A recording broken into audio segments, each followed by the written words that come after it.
فأعوذ بالله من الشيطان الرجيم بسم الله الرحمن الرحيم وما أرسلناك إلا رحمة للعالمين صدق الله العظيم وصدق رسوله النبي الأمين المتين الكريم ونحن على ذلك لمن الشاهدين والشاكرين والحمد لله رب العالمين إن الله وملائكته يصلون على النبي يا أيها الذين آمنوا صلوا عليه وسلموا تسليما اللهم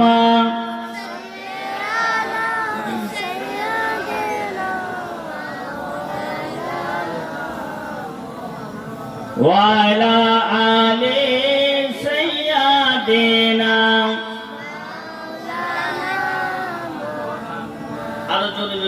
اللهم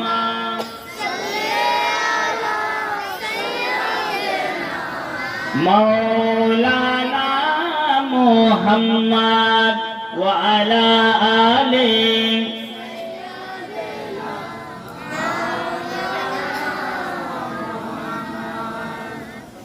আমার নবীজির সম্মান আল্লাহু আল্লাহ আমার নবীজির সম্মান আল্লাহু আল্লাহ বলো জি আল্লাহু আল্লাহ বলো জি আল্লাহু আল্লাহ আমার নবীজির সম্মান আল্লাহু আল্লাহ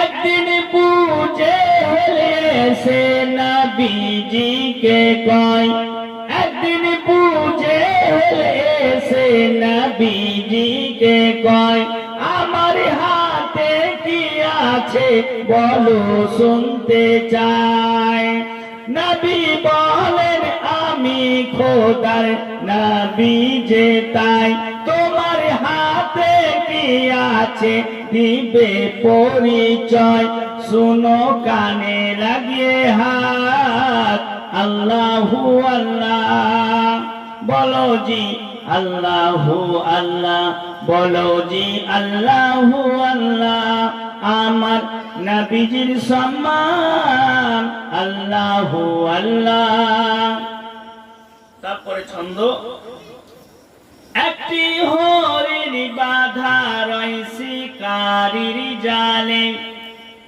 একটি হরিণ বাঁধা রয় শিকারীর জালে দয়ার নবীকে দেখে হরিণী বলে একটি হরিণ বাঁধা রয় শিকারীর জালে দয়ার নবীকে দেখে হরিণী বলে আমার বাচ্চা আছে একটু সময় পেলে জীবনের মতো দুধ খাইয়ে আসতাম ফিরে মায়ের বাচ্চার জানের জান আল্লাহু আল্লাহ মায়ের বাচ্চার জানের জান আল্লাহু আল্লাহ নবী বলেন ওমর একটু কাছে এসো বলো কতটাই আমারে ভালোবাসো ওমর বলেন শুধু ছেড়ে আমারই জান তারপরে রহিল আপনার স্থান নবী বলেন পূর্ণ হইল না ঈমান আল্লাহু আল্লাহ ওমর বলেন এবার একটু চিন্তা করে বুঝেছি ঈমানটা যে কারে বলে। প্রাণ চেয়ে নবীকে ভালোবাসিলাম, নবীর নামে জীবনকে করিলাম কুরবান। পূর্ণ হইল যে ঈমান। আল্লাহু আল্লাহ আমার নবীজির সম্মান। আল্লাহু আল্লাহ আল্লাহুম্মা সাল্লি আলা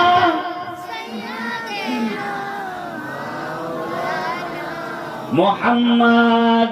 মাইকমান যেখানে আছেন তাড়াতাড়ি এখানে আসেন। মাইকমান যেখানে আছেন তাড়াতাড়ি করে এখানে আসেন। মাওলানা মুহাম্মদ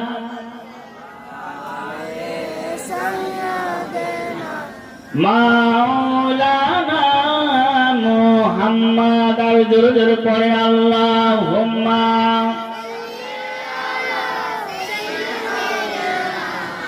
মাওলানা মুহাম্মদ ওয়া আলা আলিহি। আওয়াজটা দিবেন, আওয়াজ বক্সের আওয়াজটা বাড়ান। হ্যাঁ, বক্সের আওয়াজ। মাওলানা মুহাম্মদ একটু ইউকো দিবেন। আল্লাহুম্মা সাল্লি আলা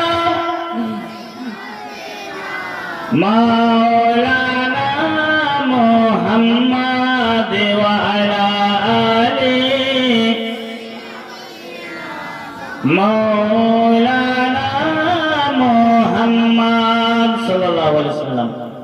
সমস্ত প্রশংসা আল্লাহর জন্য, যে আল্লাহ আমাদেরকে পর পর 3 দিন 4 দিন জীবনী শোনার তৌফিক দান করেছেন।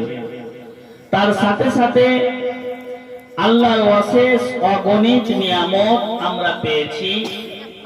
যে আল্লাহ আমাদেরকে শান্তির মস্তিষ্কে বসে জীবনী শোনার তৌফিক দান করেছেন, আল্লাহর শুকরিয়া আদায় করি, বলি সকলে আলহামদুলিল্লাহি রাব্বিল আলামিন।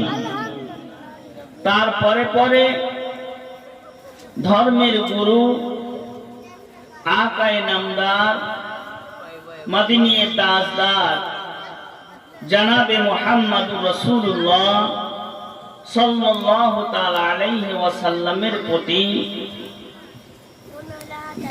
বেহাত দরুদ অর্পিত হতে থাকুক, বর্ষিত হতে থাকুক। সকলে পড়ুন আল্লাহুম্মা আমিন। বাবাজি ভাইরা, আপনারা কয়েকদিন থেকে জীবনী শুনে আসছেন ধারাবাহিকভাবে। আজ চতুর্থ রজনী, আজকে জীবনী শেষ হবে, আমার বলার জীবনী শেষ হবে। আগামী কাল শেষ রাত্রি জালসা হবে।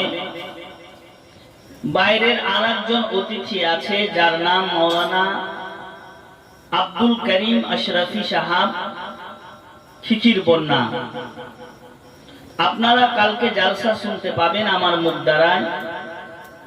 আজকে যতক্ষণ পারি আমি জীবনী শেষ করব বলে, যতটা পারা যায় নবীর জীবন কাহিনী সারা সারা বছর, সারা সারা জীবন যদি বলে, নবীর জীবন কাহিনী বলে কেউ শেষ করতে পারবে না।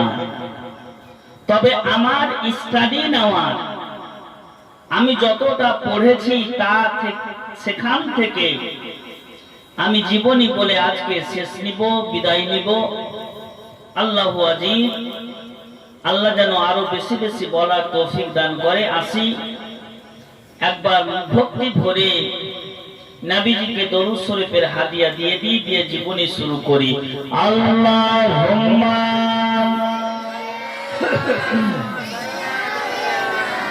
মাওলানা মুহাম্মদ ওয়া আলা আলিহি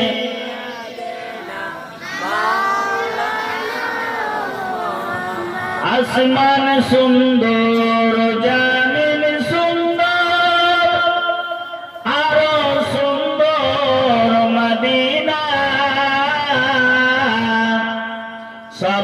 চাইতে অধিক সুন্দর আমার নবী মুস্তাফা আল্লাহুম্মা সাল্লি আলা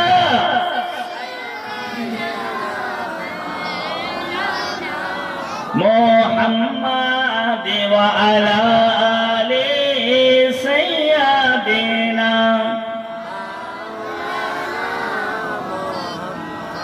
সাল্লাল্লাহু আলাইহি ওয়াসাল্লাম। নবী পাক সাল্লাল্লাহু ইসলাম প্রচার করে যাচ্ছেন। হযরতে আবু বকর সিদ্দিক ইসলাম কবুল করলেন। ইসলাম কবুল করলেন হযরতে শেরে খোদা মুশকিলে কুশা মা খাদিজাতুল কুবরা। একের পর এক নবী ইসলাম প্রচার করেই যাচ্ছেন।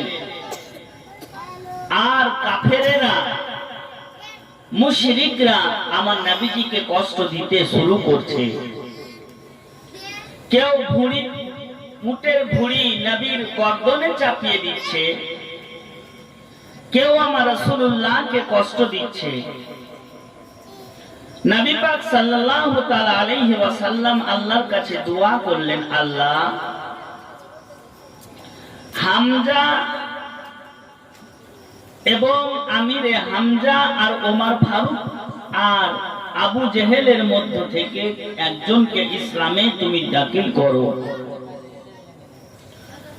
তারা যদি দাখিল হয়ে যায়, তারা যদি ইসলাম কবুল করে নেয়, তাহলে আমাকে ইসলাম প্রচার করতে আমার সহযোগিতা আসবে।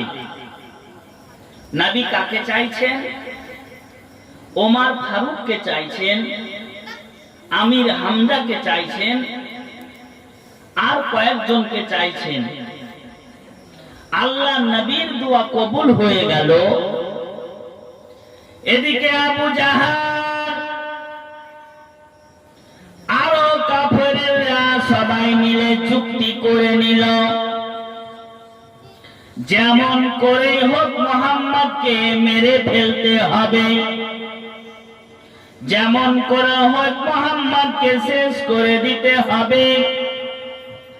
তারা বিভিন্ন ফন্দি আঁকতে শুরু করলো। কেমন করে হয়, যেইভাবেই হোক না কেন শেষ জামানার নূর নবীকে শেষ করে দিতে হবে। তারা বলছে থাকবে না বাজবে না বাঁশি, নবীকে শেষ করে দিলে গেলে ইসলাম প্রচার করার আর কেউ থাকবে না।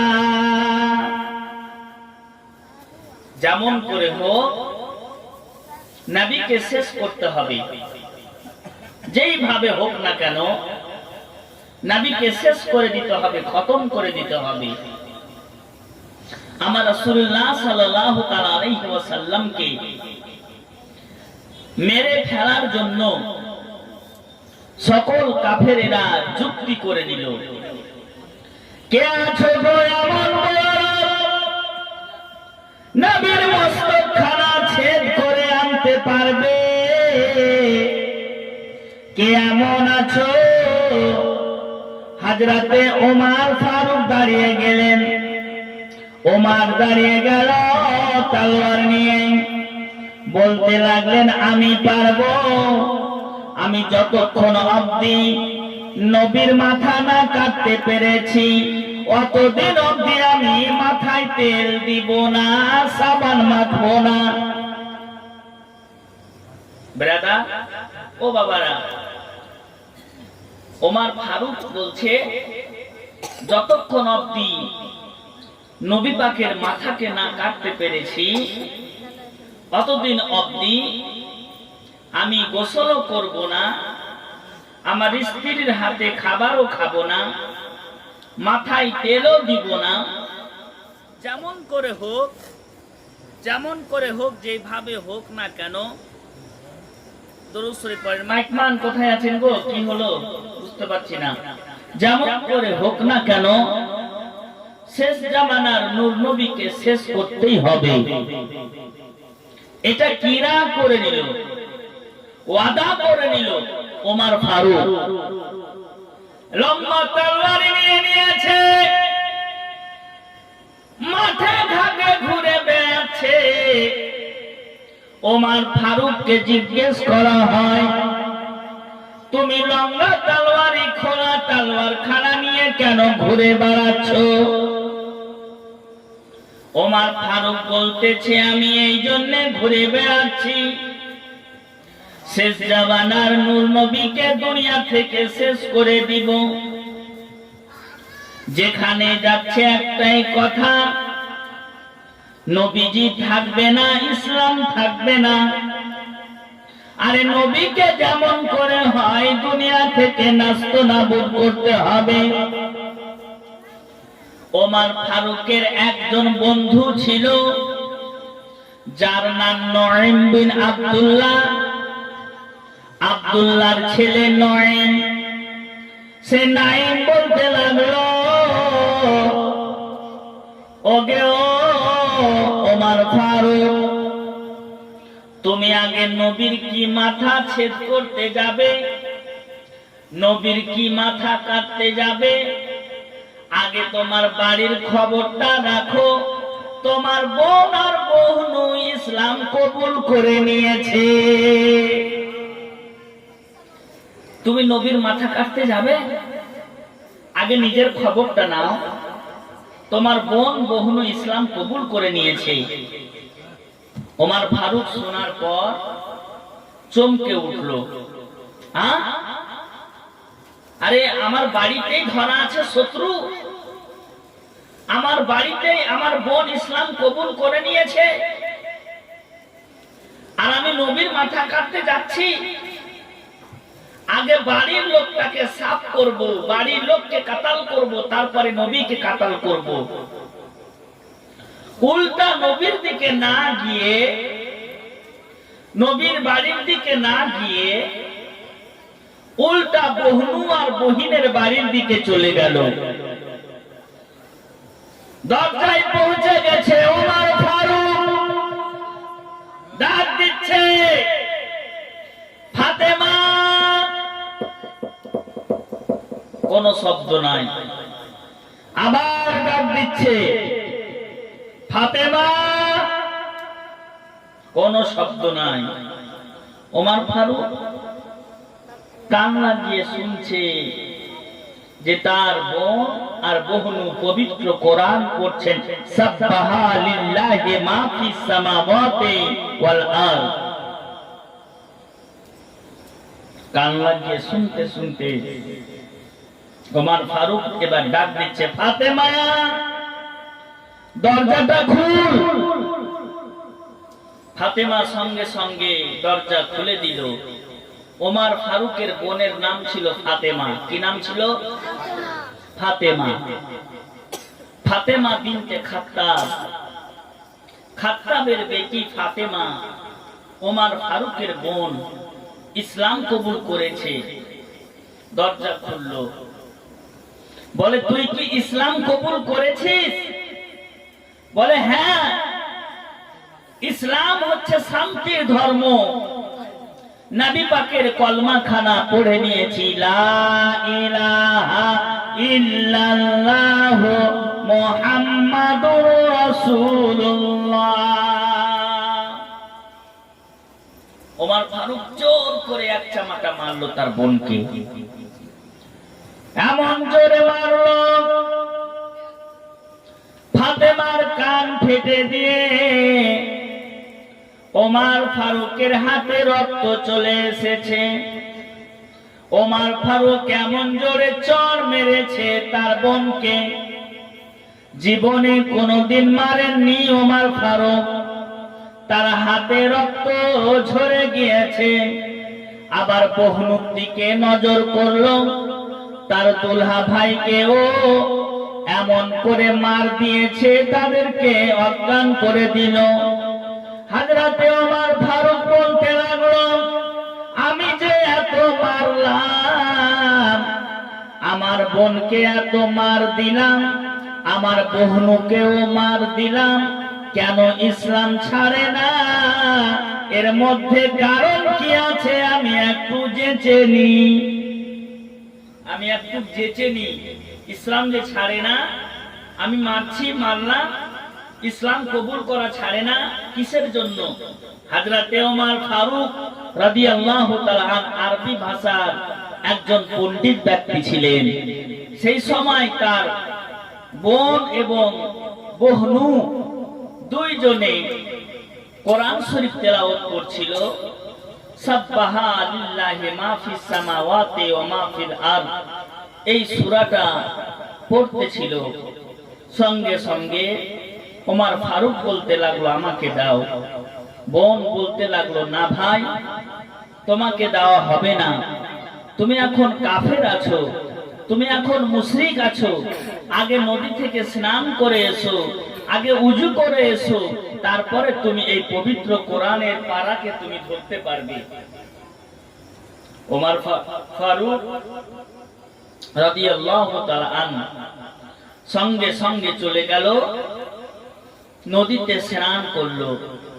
স্নান করার পর মা ফাতেমার কাছে, ওমর ফারুকের বোন ফাতেমার কাছে আপনার যে সূরাটা ছিল ঝরঝর করে ওমর ফারুক পড়তে লাগলেন। পড়তেছে, সাব্বাহা লিল্লাহি মা ফিস সামাওয়াতি ওয়া মা ফিল আরদ। বলে কতদিন থেকে ইসলাম কবুল করেছিলিস বল?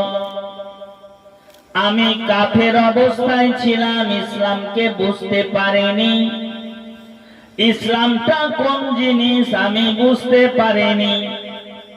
আমি এই সূরাটা পাঠ করে ইসলামকে বুঝে যেতে পারলাম, ইসলামটা কোন জিনিস।